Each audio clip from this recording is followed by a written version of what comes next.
Now that was when we had two classes, namely receiving a gift or not receiving a gift. What happens if we have more classes? Let's take a look. So we have a similar problem. We still have three doors, and this problem is still not the Monty Hall problem. Behind each door there can be an animal, and the animal can be of three types. It can be a duck, it can be a beaver, or it can be a walrus. So let's look at this table of probabilities. According to the first column in the table, behind the first door, the probability of finding a duck is 0.7, the probability of finding a beaver is 0.2, and the probability of finding a walrus is 0.1. Notice that the numbers in each column need to add to 1 because there is some animal behind door 1. The numbers in the rows do not need to add to 1, as you can see. It could easily be that we have a duck behind every door, and that's okay. So let's look at a sample scenario. Let's say we have our three doors, and behind the first door there's a duck, behind the second door there's a walrus, and behind the third door there's also a walrus. Recall that the probabilities are given by the table. So a duck behind the first door is 0.7 likely, a walrus behind the second door is 0.3 likely, and a walrus behind the third door is 0.4 likely.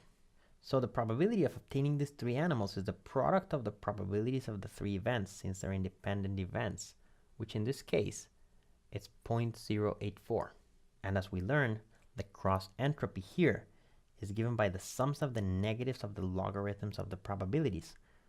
So the first one is negative logarithm of 0.7, the second one is negative logarithm of 0.3, and the third one is negative logarithm of 0.4.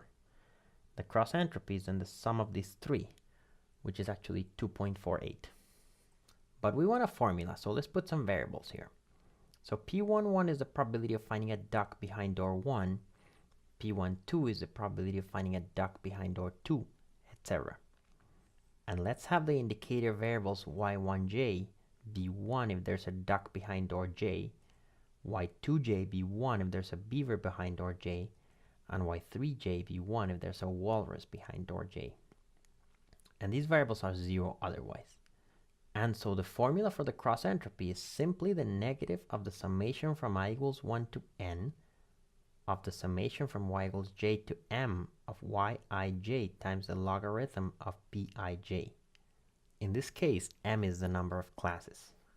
This formula works because the yij being 0, 1 makes sure that we're only adding the logarithms of the probabilities of the events that actually have occurred. And voila, this is the formula for the cross entropy in more classes. Now I'm going to leave you the question. Given that we have a formula for cross entropy for 2 classes and one for m classes, these formulas look different, but are they the same for m equals 2? Obviously the answer is yes, but it's a cool exercise to actually write them down and convince yourself that they are actually the same.